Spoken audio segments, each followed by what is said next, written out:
From the CBS Bay Area studios, this is KPIX 5 News. Welcome back. It's just about 6:30. Good morning. I'm Devin Fehely. And I'm Melissa Kane. The National Weather Service's heat advisory runs from 11 this morning until 11 tomorrow night. The high temperatures and dry conditions will keep firefighters on alert. Firefighters were busy battling a 10-acre grass fire on the east side of Mount Diablo. It happened yesterday along March Creek Road in Clayton.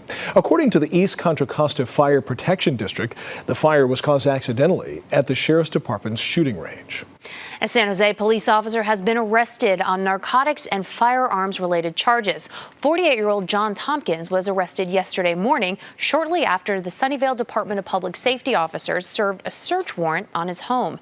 Investigators say the case began with a traffic enforcement stop in Sunnyvale about 3 weeks ago. Officers arrested another man, 47-year-old Daniel Ochoa, on suspicion of sale of narcotics. But a follow-up investigation identified Tompkins as a second suspect. He was arrested at his workplace where his locker was searched. We definitely wanted to take extra precautions, not just for ourselves as the officers involved, but also for the community and also for him, because we do know that there was firearms involved, and we also know narcotics was involved. The SJPD says that Tompkins has been placed on paid administrative leave, and the department is also conducting an internal investigation. And this comes as another San Jose police officer was injured in a 6-car pileup that's under investigation this morning. Yesterday's impact fully deployed the airbags inside a police cruiser, and several cars piled up behind it at North Jackson Avenue and McKee Road near Regional Medical Center. One of the drivers hit in the crash describes what he saw right before impact. And as he approached the intersection, he put his lights on, sirens on, came through very cautiously, and then as soon as he got on this side of the median, that's when he got struck by the 2 cars. No one was seriously injured, but multiple people, including the officer, were taken to a hospital to be checked out. After our story this week about a longtime swim photographer arrested for allegedly sexually abusing young boys, the San Mateo County Sheriff's Office now says that several more victims have come forward. 47-year-old Randy Haldeman worked at the Ladera Recreation Center in Portola Valley. Some of the abuse allegedly happened there, as well as at his home in Menlo Park. The Sheriff's Office tells us the additional victims will help strengthen their case. Haldeman is out on bail. Police have made an arrest in a violent hit-and-run crash in San Francisco. Thursday's crash broke a Mazda in half and ruptured a fire hydrant at 3rd Street and Carroll Avenue. It also left 4 teenagers with serious injuries. Police have arrested a 19-year-old woman identified as Lynn J. Vines. She's been booked for felony hit-and-run. And this morning, police are trying to track down several men who stole electronics from a UPS driver in Petaluma. That driver was unloading packages when 2 men in hoodies grabbed several boxes. This happened yesterday morning in front of a Verizon store on Kenilworth Drive. The suspects then jumped into a Hyundai SUV with a 3rd man behind the wheel. Those packages contained cell phones and smartwatches. And Bay Area police want your help finding some stolen puppies.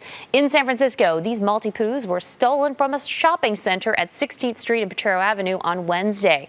Police say their owner had arranged a sale in the parking lot, and the suspect sped off with the 8-week-olds.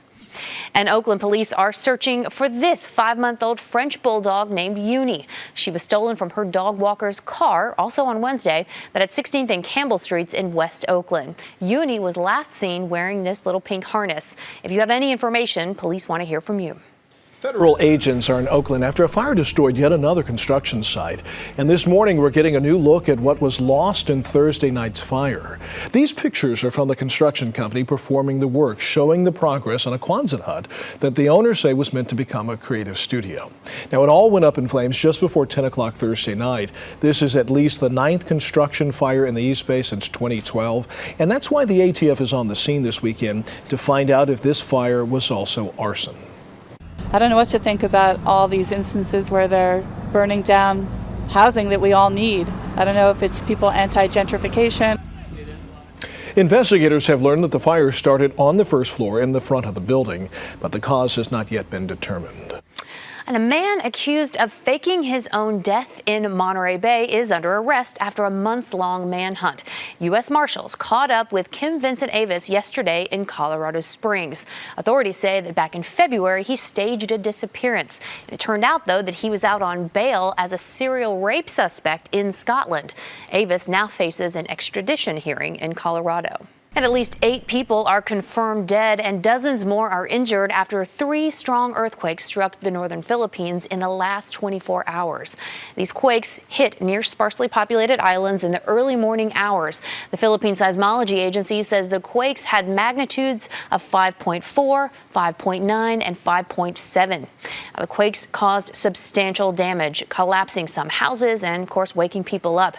And many people have been gathering outdoors, feeling it is not safe to be inside their homes. In one of the hardest hit areas, Itbayat, more than 2,000 people are being advised not to return to their homes for now. New this morning, 3 American athletes are among 16 people injured after a deadly balcony collapse at a South Korean nightclub.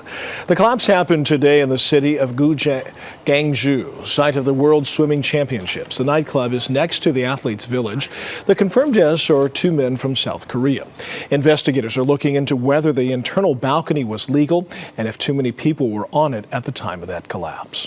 And we're getting new video of a multi-million-dollar cocaine bust and a high-speed chase, all at sea. Now, suspected cocaine smugglers were seen throwing large bags from a boat in the eastern Pacific this week.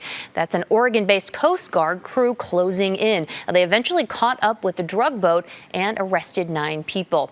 Officials seized more than 1 ton of cocaine, 2,300 pounds to be exact, and the drugs are worth an estimated $350 million.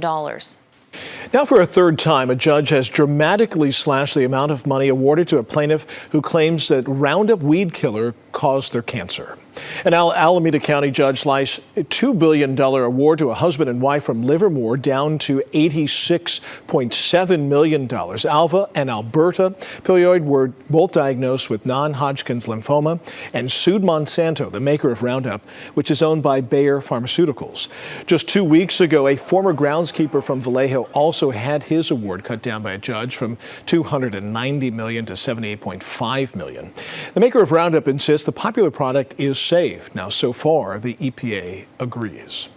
San Francisco taking new steps to make its streets safer for the people who walk on them.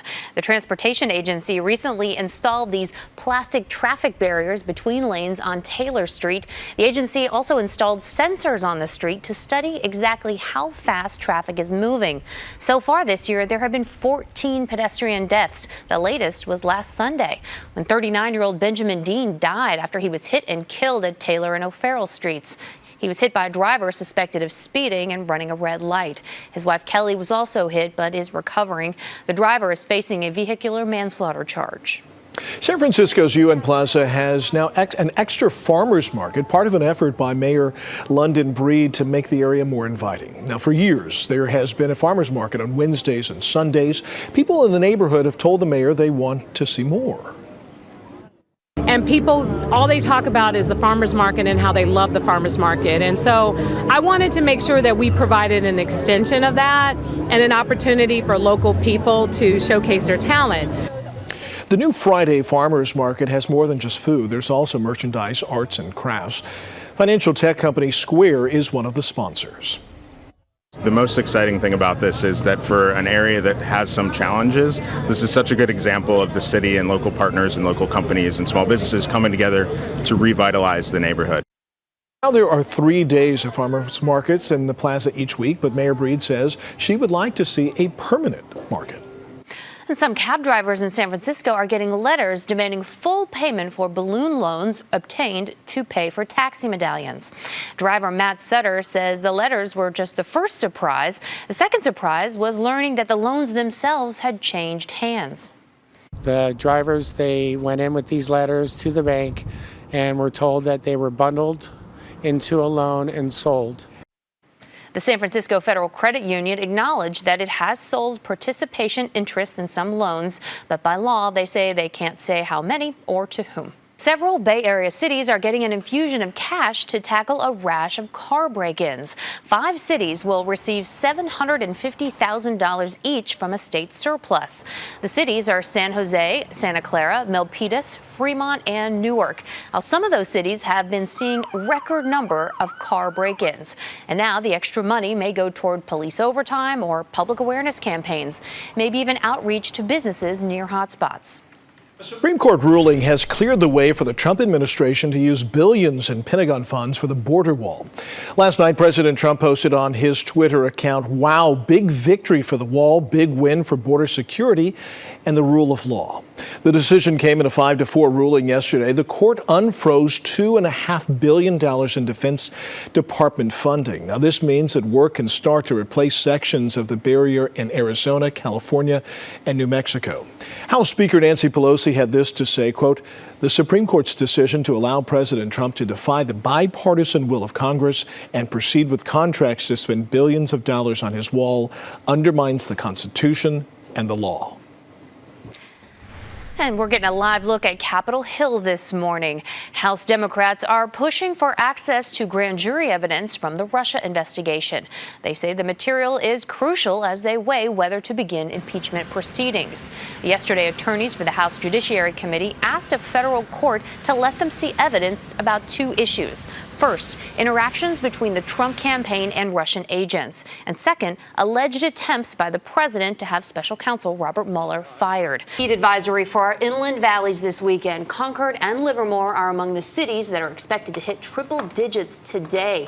A 3-day spare the air alert has also been declared through Sunday for parts of Alameda, Contra Costa, and Santa Clara counties.